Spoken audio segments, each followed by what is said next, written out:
Hey, Ma!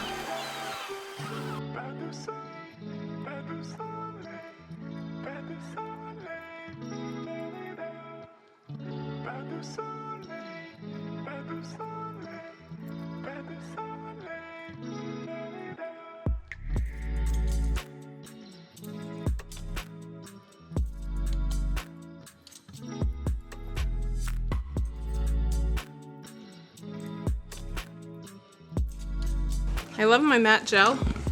I have this kind, which is matte.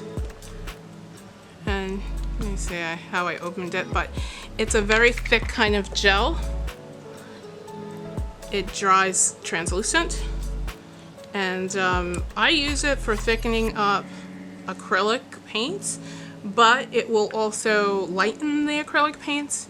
But usually that's what I'm going for when I'm trying to, it's gonna probably lighten it up, but it can thicken up acrylic paints. So what I wanted to do, actually, and I also have it in gloss. It's a heavy gel, but it's basically the same thing. This is glossy, that one's matte. I already have the baby powder, what I'm using in there, so you didn't have the whole cloud.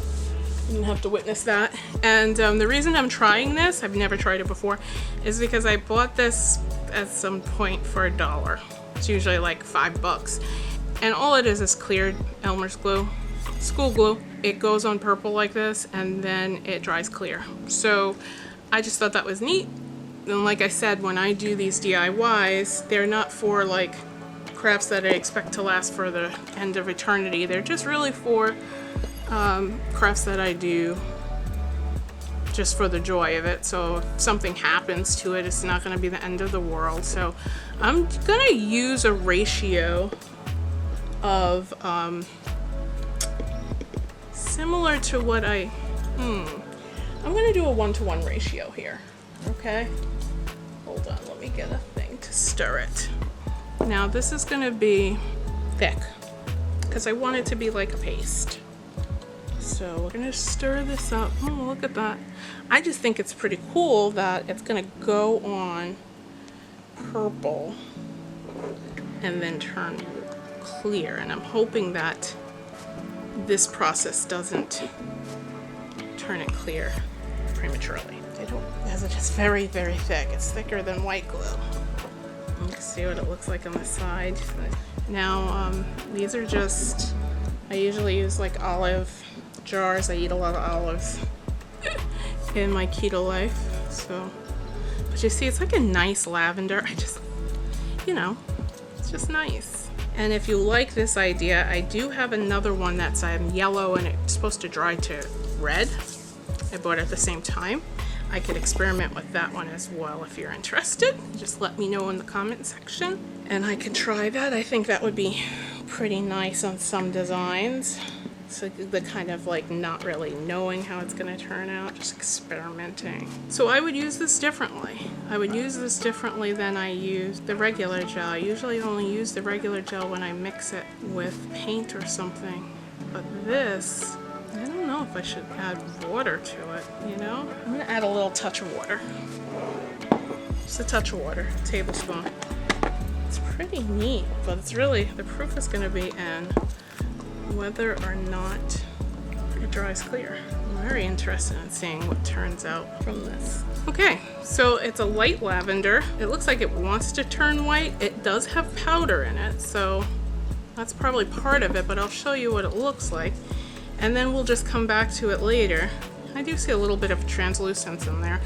We'll come back later and see how it dries.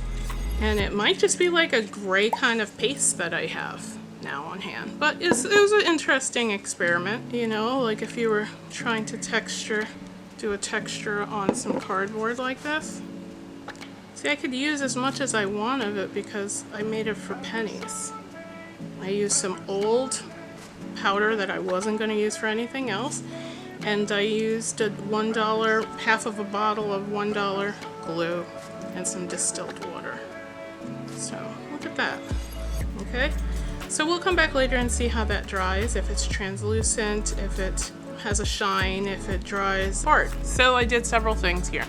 This is regular gel medium matte version, and it's a little thicker here, so it's not as translucent, but you can see here it's clear, right? This is what I made, and it really has a gray texture, which I attribute to the powder that we added. I also kind of stuck something to it to see if it would be a good adhesive, and that's really stuck on there. I'd have to pull up the cardboard to get that off. So I can see some of the it looks like the powder not broken down in there, but other than that, it's a pretty good, I would say more of a gesso type of thing. So I will definitely keep it in mind to use if I want like a grayer background, because I do have white gesso and I do have black gesso, but I would use this as a gray background gesso.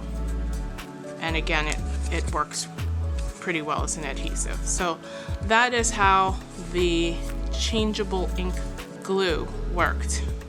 Thank you for watching. Bye.